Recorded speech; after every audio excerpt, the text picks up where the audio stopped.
और मुझसे बर्दाश्त नहीं होता। रोज रोज ये दोपहर तक सोने की इसकी आदत, परेशान हो गया हूँ मैं। गुड्डू, ए गुड्डू, उठ उठ, अरे बोल रहा हूँ उठ। अरे ओ गुड्डू, सुबह से चिल्ला चिल्ला के मेरा गला फट गया है। और नहीं उठेगा ना तू? रुक रुक, तू रुक, मैं तुझे बताता हूँ। तेरी ये चीर निद्रा भगाने के लिए देख मैं क्या उपाय करता हूँ। इतना उठाने के बाद भी जब गुड्डू नहीं उठा तो उसके पिता भद्रू ने एक बाल्टी पानी उसके ऊपर डाल दिया। तब कहीं जाकर गुड्डू की आँख खुली। अरे ओ, कब तक सोता रहेगा तू? आज मैं कबाड़ खरीदने नहीं जा सकता, आज तुझे जाना पड़ेगा। हल्की नींद में सोया गुड्डू थोड़ा चिढ़ गया और बोला, हुआ पिताजी, कबाड़ कहीं भागा थोड़ी जा रहा है, नींद पूरी हो जाएगी तब जाऊंगा। दिन चढ़ाया है, सब घरों से कोई और कबाड़ी कबाड़ लेकर चला जाएगा और तू सोता रहेगा। अपने पिताजी की इतनी डांट सुनकर गुड्डू कबाड़ी का सामान इकट्ठा करने के लिए चला गया। पूरे गांव में घूम घूम कर गुड्डू ने बहुत सा कबाड़ी का सामान इकट्ठा किया और उसे बेचने के लिए निकल गया। अरे गुड्डू भैया, ये लो 20 पैसे की रद्दी हुई है तुम्हारी। बस 20 पैसे? अरे इतनी सारी रद्दी के बस 20 पैसे? मुझे पागल समझ रहे हो क्या? अरे ये जो लोहे का चिराग है, इसके पैसे कौन देगा बताओ तो? मैं ये लोहे की चीजें नहीं खरीदता हूँ, इसके लिए किसी लोहे वाले कबाड़ी को पकड़ तू। कबाड़ी की ऐसी बात सुनकर गुड्डू घर के लिए निकल पड़ता है और जाते जाते रास्ते में सोचता है, अब कहाँ इस चिराग को लेकर लोहे वाले कबाड़ी को ढूंढूं? इसे घर ही रख देता हूँ, किसी और दिन बेच दूंगा। घर जाकर गुड्डू पैसे अपने पिताजी को देता है और चिराग अपनी माँ को देकर कहता है, माँ, ये लोहे का पुराना चिराग आज कबाड़ में मिला था, इसे घर में ही रख दो, बाद में जाकर बेच आऊंगा। एक दिन गुड्डू की माँ और पिताजी उनके दूर के रिश्तेदारों के यहाँ घूमने जाने का विचार करते हैं। बेटा गुड्डू, हम लोग हफ्ते 10 दिन में वापस आ जाएंगे, तुम बस समय पर खाना खा लिया करना।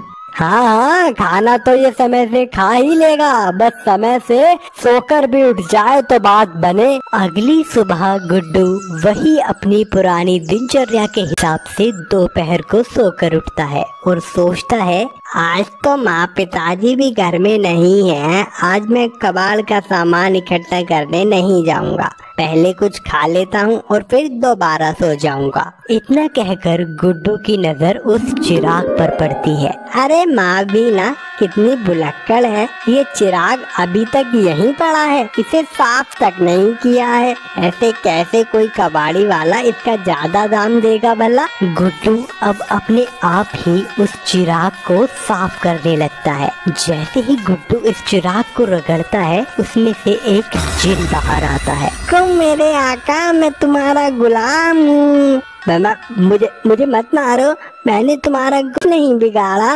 नहीं मेरे आका, मैं तुम्हारा गुलाम हूँ, मैं तुम्हें नहीं मार सकता। क्या गुलाम? तुम मेरे गुलाम हो? हाँ मेरे आका, मैं तुम्हारा गुलाम हूँ, तुम मुझे अपनी कोई भी 3 ख्वाहिशें पूरी करवा सकते हो। मुझे तो लगता है अब मेरी गरीबी दूर होने का समय आ गया है। दादी की सुनाई सारी जादुई कहानियाँ सच होती हैं। ये जिन तो मेरे कब्जे में है, मैं जो भी चाहूँ इससे करवा सकता हूँ। अरे जिन, क्या तुम मेरी सिर्फ 3 ही ख्वाहिशें पूरी करोगे? हाँ मेरे आका, मैं सिर्फ 3 ही ख्वाहिशें पूरी कर सकता हूँ। बोलिए, तुम्हारी क्या ख्वाहिशें हैं? हे जिन, मैं कल रात से भूखा हूँ। मेरी पहली ख्वाहिश ये है कि मुझे खाने के लिए अच्छे से अच्छे पकवान ला कर दो, जाओ। तुम मेरे आका। देखते ही देखते सोने की थालियों में ढेर सारा खाना गुड्डू के सामने आ गया।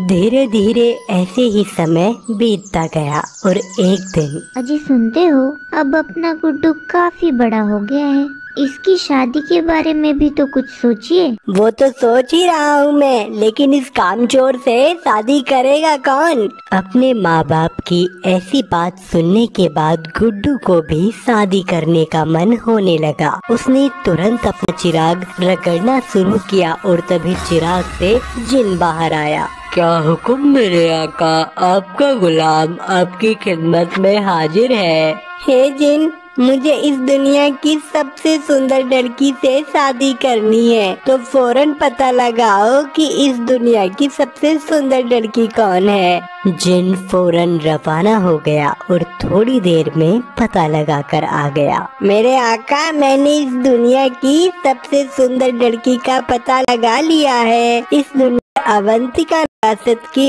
नाम की एक राजकुमारी है। जिन की बात सुनने के बाद गुड्डू तुरंत अपनी माँ के पास गया और बोला, माँ, आप और पिताजी को रामगढ़ रियासत के राजा के पास जाकर उनकी राजकुमारी का हाथ मेरे लिए मांगना होगा।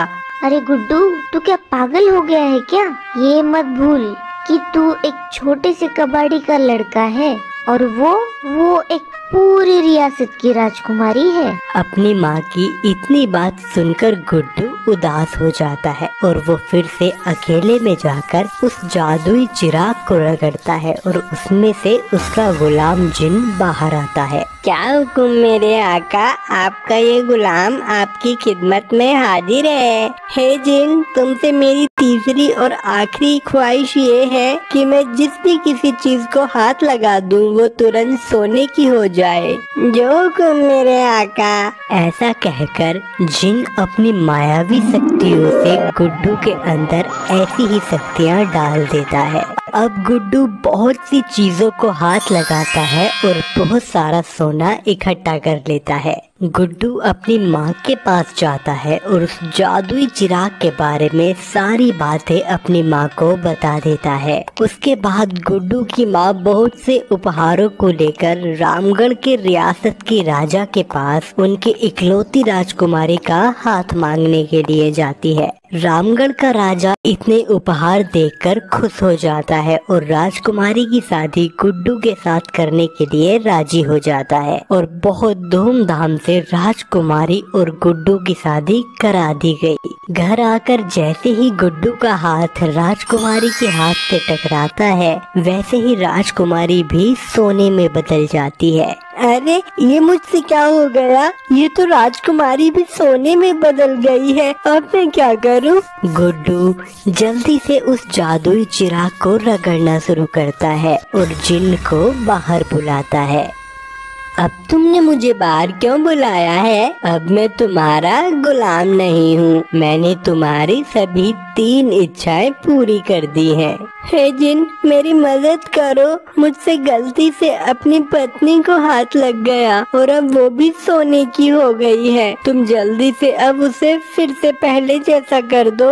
मेरे हाथ में अब कुछ भी नहीं, इसमें मैं अब तुम्हारी कोई मदद नहीं कर सकता। लेकिन हाँ, मैं तुम्हें इसका एक उपाय जरूर बता सकता हूँ। तुम्हें राजकुमारी को ठीक करने के लिए अमरकुंड में रहने वाली डायन की माला का एक मोती लाकर राजकुमारी के शरीर से स्पर्श कराना होगा। अमरकुंड की डायन? हे जिन, मुझे इस डायन तक पहुंचने का रास्ता बताओ। मैं इस तक कैसे पहुंचूंगा? तुम्हें इसके पास जाने के लिए निर्मलकूट की पहाड़ियों को पार कर घाटी की गुफा में जाना होगा और सूरज डूबने से पहले वापस आना होगा।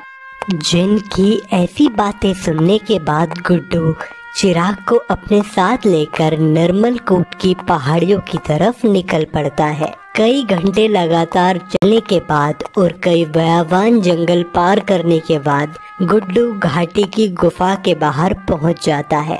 गुफा के बाहर ही गुड्डू को कुछ आवाज सुनाई देती है, जैसे कोई डायन अंदर जोर जोर से मंत्र पढ़ रही हो। गुड्डू हिम्मत करके धीरे धीरे गुफा के अंदर जाता है और उस डायन को देखकर डर जाता है। वो डायन देखने में ही इतनी भयानक थी कि किसी की भी हिम्मत उसके पास जाने की नहीं हो सकती थी। गुड्डू ने अपनी मदद के लिए जिन को बुलाया और कहा, हे जिन, क्या तुम इस डायन की बात कर रहे थे? मुझे इस डायन के गले से माला निकालनी होगी। हाँ मेरे आका, बिल्कुल इसी की बात कर रहा था मैं।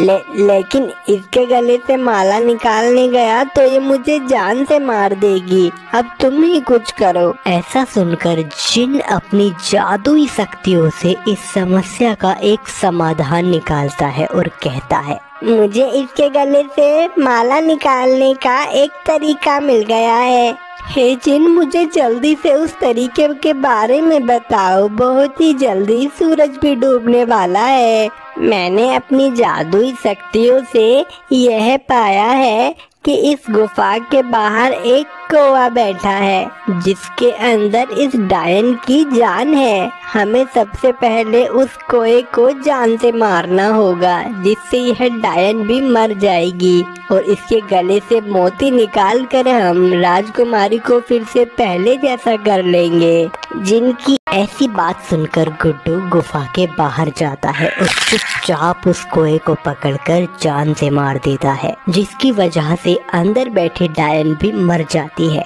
इसके बाद गुड्डू उसके गले से माला निकालकर उसका मोती राजकुमारी को छुआ देता है, जिसके बाद राजकुमारी फिर से पहले जैसी ही हो जाती।